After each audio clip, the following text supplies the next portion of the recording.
Welcome to the Best Guest podcast, Becky. It's so great to have the chance to chat with you again and on the show.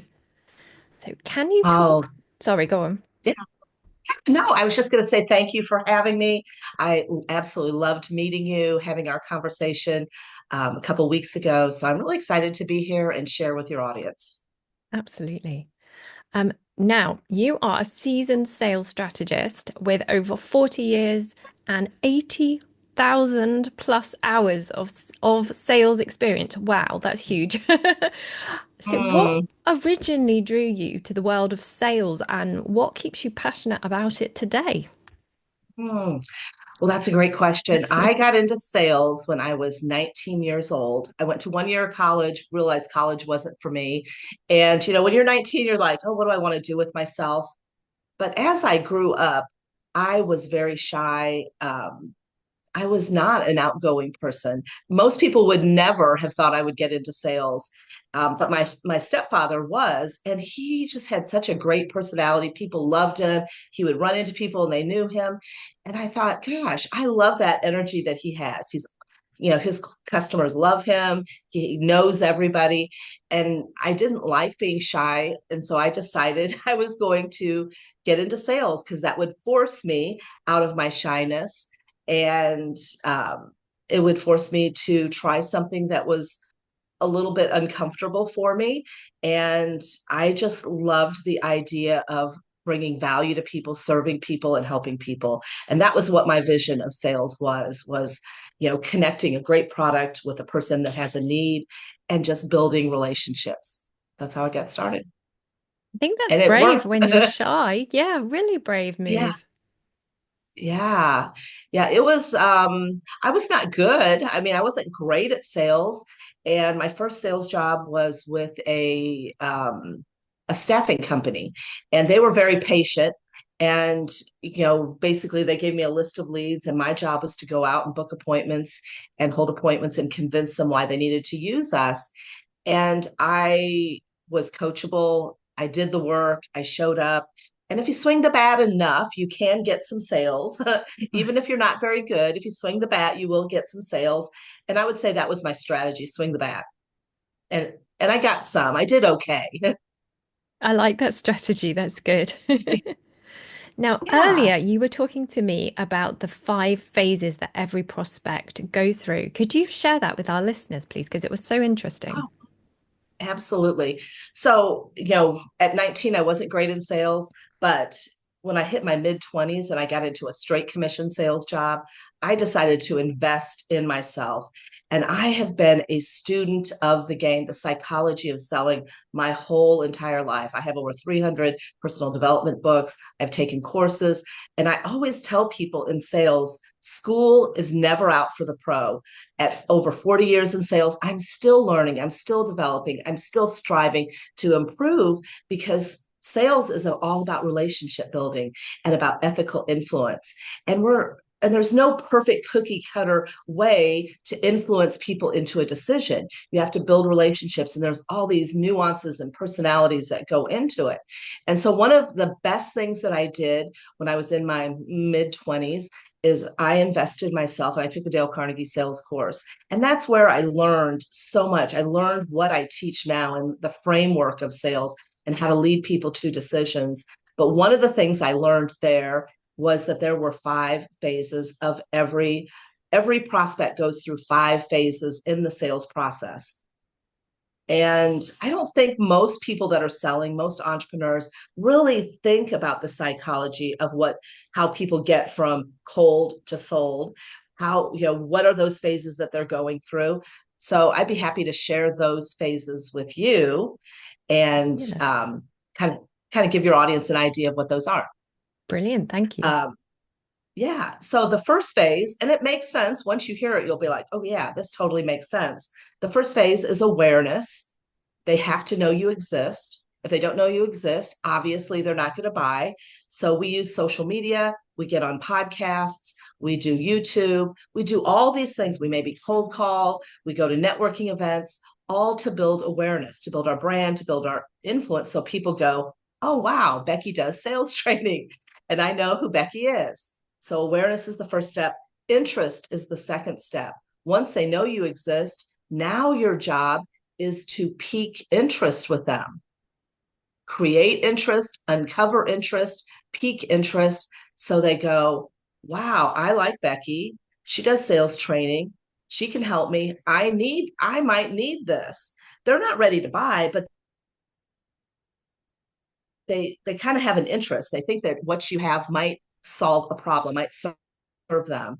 And so once you've piqued interest, the next step is you have to take them to some type of a conversation, which I call that conviction. And that is the place where you're going to have them on a webinar, you're going to do a discovery call, you're going to set up a meeting, a one-to-one, you're going to have some type of conversation with them where you're going to uncover wants and needs, intercept objections, listen to their pain points, and lead them to a decision is what we want to do on the sales call. And then the fourth phase is what I call the desire phase. So you've logically sold them, you've shared facts and figures and details and painted, but now it's time to paint a vision and to really sell to the emotional side. Okay. Because once you sell to the logical side and the emotional side at the same time, they're in. And that's what we want. We want to get them emotionally sold and logically sold. And then the last phase, and I always tell people, if you do the first four really, really well, the last one happens automatically. And that's the decision or the close. And the decision could be a yes, could be a no, but we have to take people to a decision. So awareness, interest, conviction, desire, decision. Oh, that's so useful. Thank you. And it does make sense when you talk it through like that, but it's not something I've really thought about before. Yeah, yeah. And I find that most people, they naturally do the awareness phase because they're showing up, they're networking, they're trying to get leads, they're prospecting. So they kind of naturally do that. And hopefully some of your social media will pique interest. The conviction phase, that's where I spend a lot of my time training. But the phase that most people really struggle with and forget about is the desire phase. Hmm. Yeah, for sure. Emotionally selling people real. And when you build buying desire, they want to buy it, they're excited to buy it, and that's when they say, what do you need from me, what's our next step, how do we get started? And that's what we want. Absolutely, that's what we want. That's what Why, we want. why do you think it is that so many people struggle with sales, even if they're really good at what they do? Yeah, so I work with a lot of entrepreneurs, solopreneurs, business owners, 1099 commission only sales people. And what I find, that group of people come into like, oh my gosh, I want to build websites, or I want to be a coach. I'm gonna, become a coach. I love coaching. I love helping people. They're so passionate about what they do and serving people and bringing value to people. But most people are not formally taught how to sell. They feel like all they have to do is talk, have a few facts and benefits, go out there and just talk to enough people, and I'll, swing the bat, I'll get some hits. And they might be swinging the bat and getting a lot of misses, and they get frustrated and it gets discouraging. But most solopreneurs are not trained to sell. They came from teaching, they came from corporate, they came from some other background, and they just want to serve people, they just want to bring value to people, they want to help people. But if you can't sell, you can't serve. So true. Because as an entrepreneur, as a solopreneur, or yourself even, we are the epitome of a commission only salesperson. Oh, yes. No sales, no money. I had not No new thought of it like customers, no that, but money.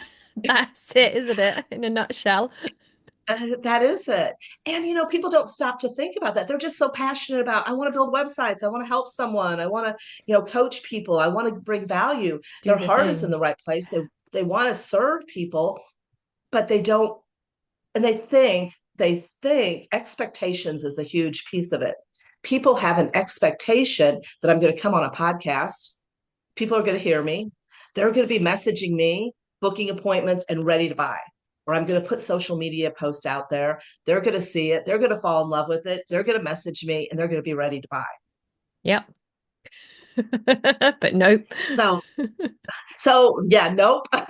So their expectations are wrong. People have unrealistic expectations of the sales process. And so then when they go do podcasts or they do put social media out and they do their, networking, and people aren't coming to them like signing up and ready to buy, they get really frustrated because it's harder than what they thought it was going to be. Yeah. I mean, we always say to our clients, think of your podcast interview as the first step in that relationship. Absolutely. Absolutely. And that's why I love talking to Victoria when we talked a couple of weeks ago, because I always, with marketing people, and I've spent about 15 years of my sales career in marketing. So I know marketing very well as also, but marketing generates leads, conversations close sales.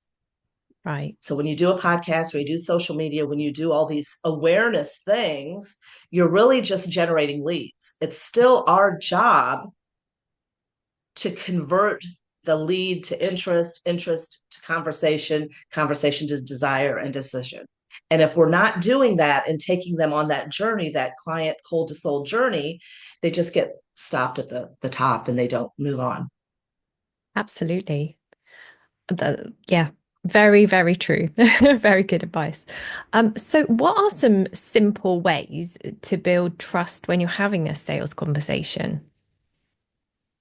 You know, of course, trust comes from results and believability and experience, and so definitely showcasing your background, your, even if you're starting out new, you're like, say you're a brand new coach, but maybe you spent 20 years in the corporate space doing virtually the same thing, but now you're, starting your coaching business. Like when I started my Win with Becky sales training, I mean, I started it from scratch. I didn't have any Win with Becky sales training clients to speak of, but I had, 80,000 hours. I had 20 years of training other Yeah. people.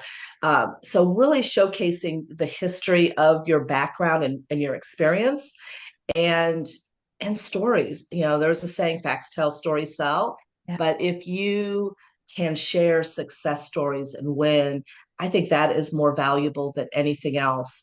And what I teach people in like social media or podcasting or any of the awareness stages where you're building trust is where you're building trust is on the social media, doing the podcast, doing all of these things so that you can brand yourself as an expert, as an authority. So people see you. So when they do book those appointments with you, they're almost really pre sold. So it does make the appointments easier because they heard you on the podcast, they followed your social media, you've branded yourself as an expert. And so when they get on that call, boom, they already have that believability and know, like, and trust. So that's where all the awareness things really benefit you in the sales process. Yes, yes, I nodding my head because I 100% agree with you, and that's definitely what we see. I see it with our clients. People will say, "I heard you on the podcast," or they take that time. They've got to know you, haven't they? And it can really shortcut their decision making down the line. Hey, right. I mean, it builds the awareness, it builds the interest, and it does build the know, like, and trust because you come across as an expert authority. So, it kind of it shortens the learning curve on that call that you don't have to, Yeah, I do this and I do this, and here's my background because they've already been following you. They've been yeah, seeing it. They've seen your breadth of work that you do.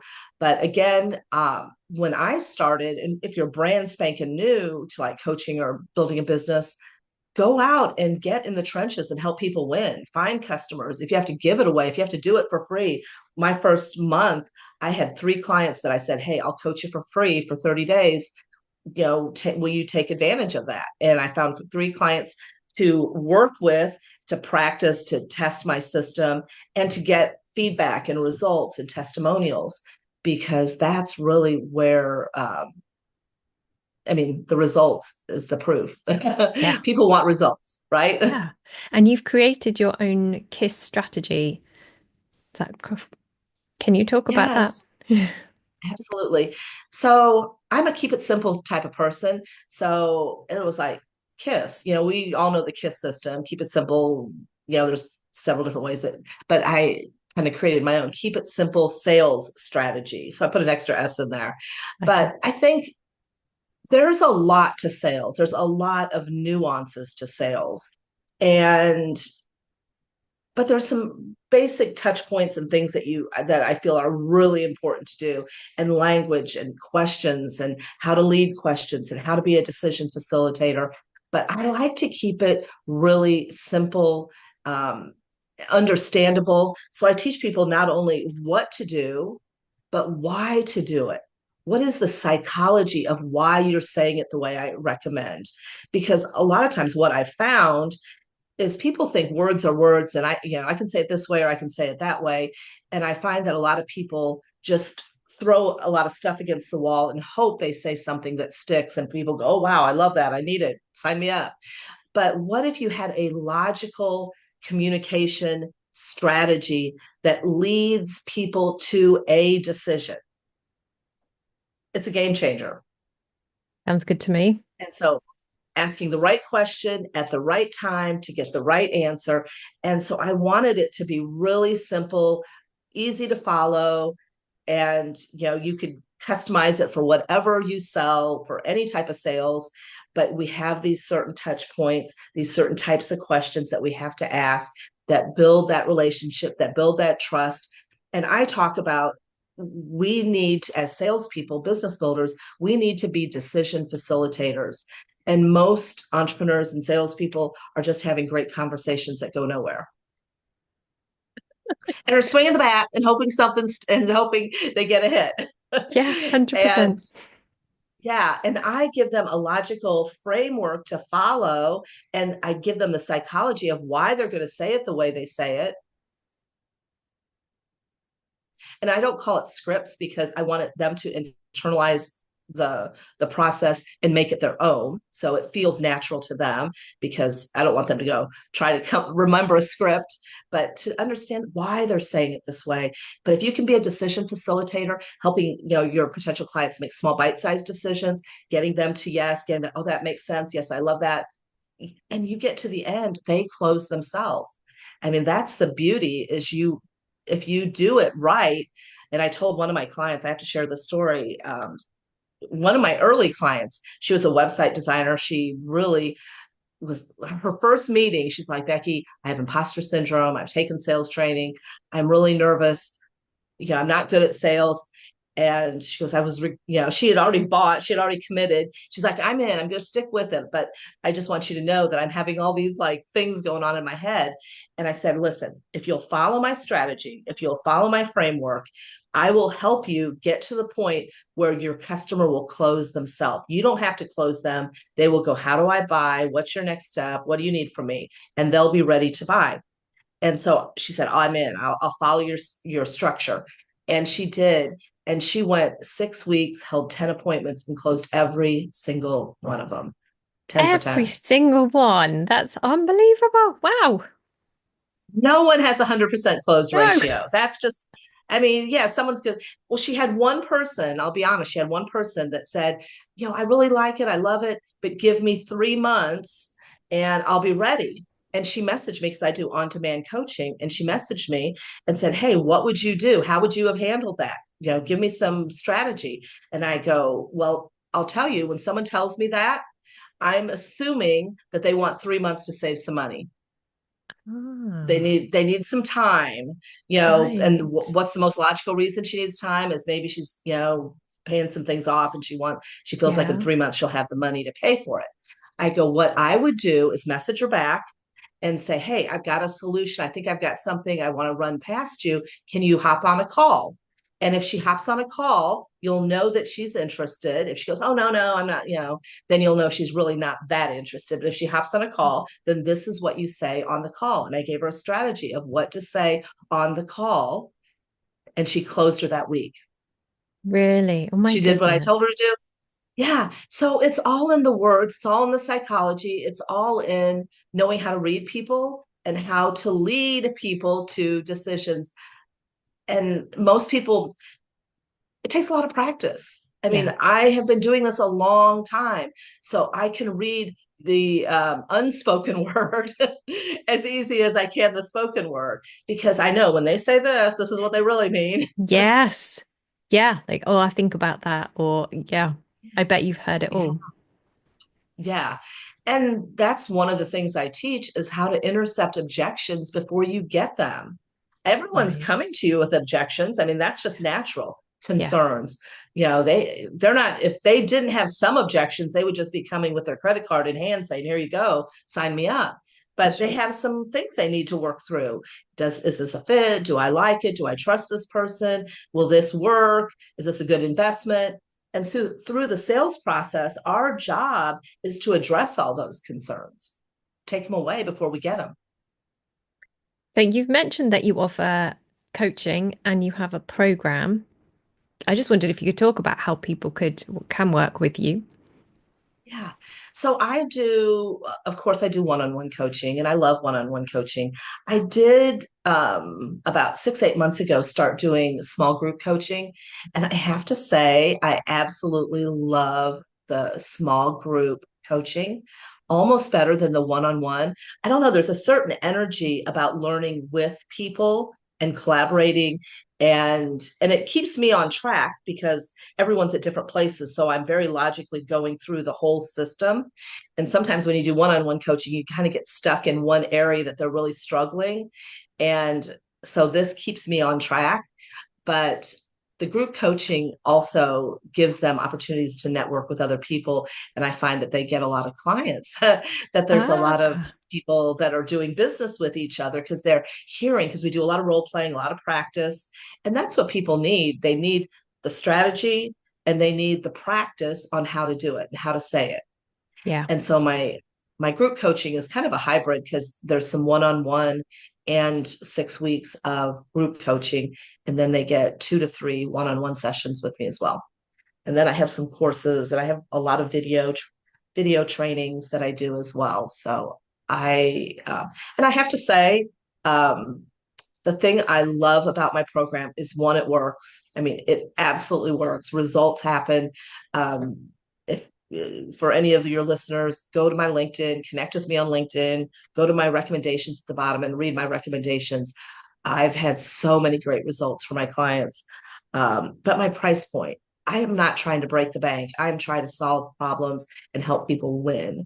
And I'm not trying to make $1 million.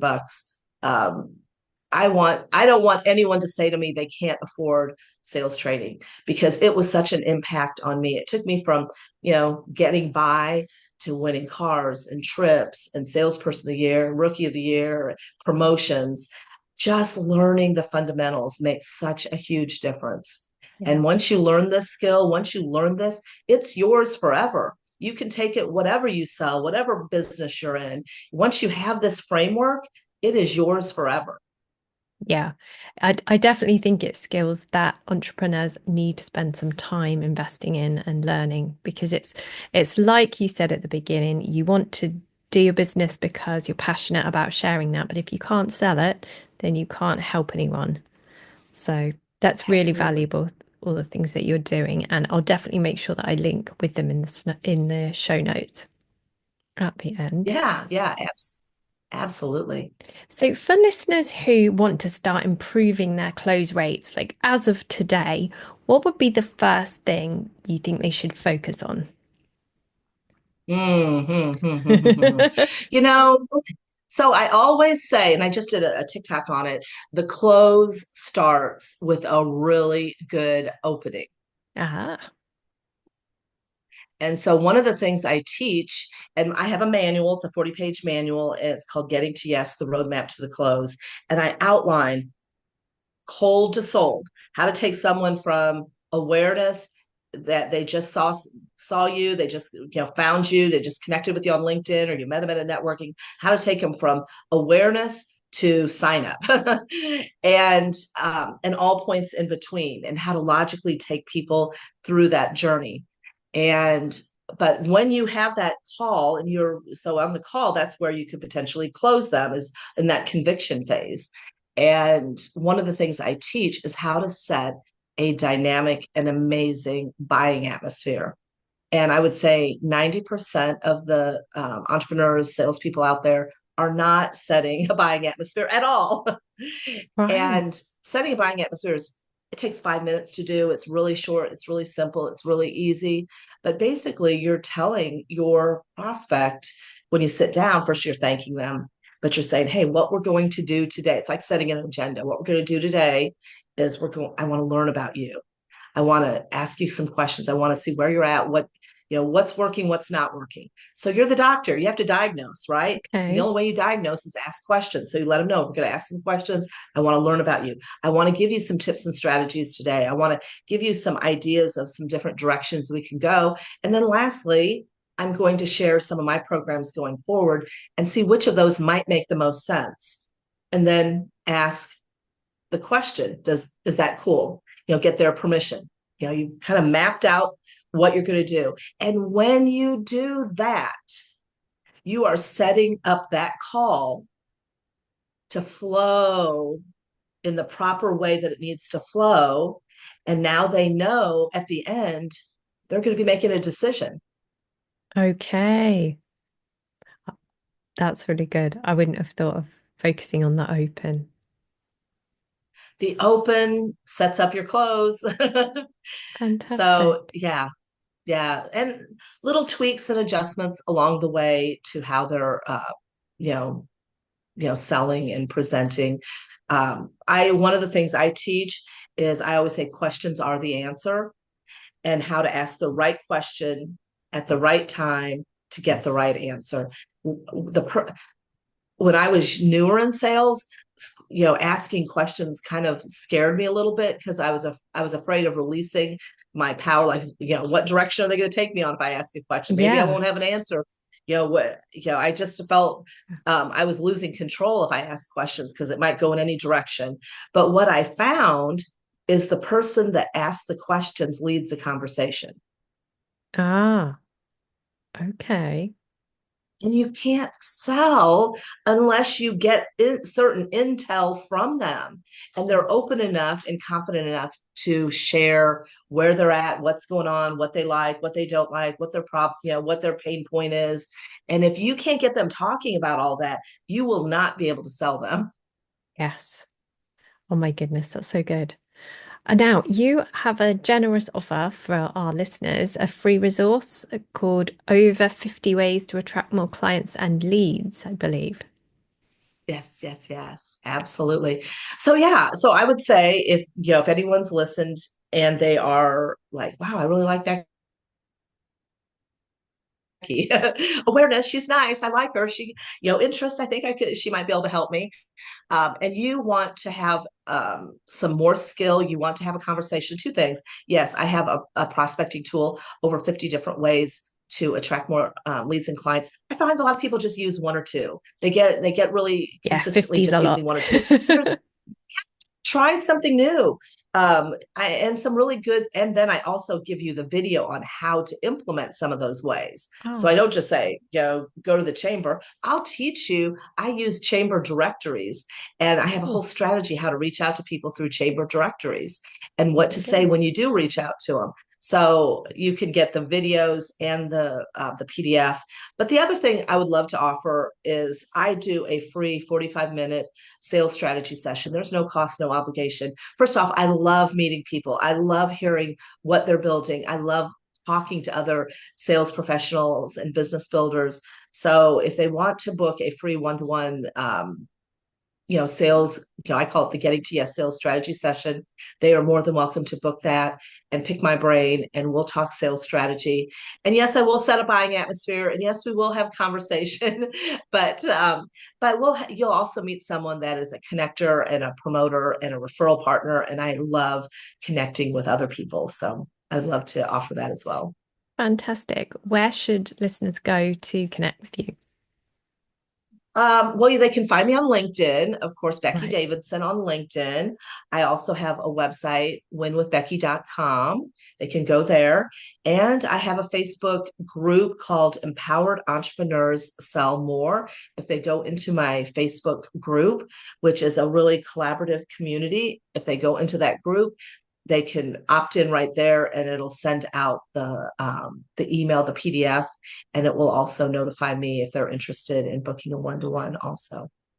Fantastic. I will make sure we include links to all of those places in the show notes. Thank you. Awesome. Thank you Thank so you. much for sharing all that value. It's great. I need to go through it and take notes. Oh, awesome, awesome. Well, thank you. I love what Victoria does. I love what you do, Oh, Victoria. I think what thank she you. does is amazing. So for her listeners, if you haven't, looked into what she does, definitely do so. Oh, I love partnering with people like Victoria because, like I said, marketing, podcasting, things like that generate leads, conversations, close sales. It's a really good one-two punch to know how to yeah. do both. And yeah, Yeah. I'm thankful to have this opportunity to share with you and your audience. So thank you very much. Thank you. It's great to be connected with you too, Becky. Awesome. Well, thank you so much. Thank you. And thank you everyone for listening. Right. Awesome. I hope I stop.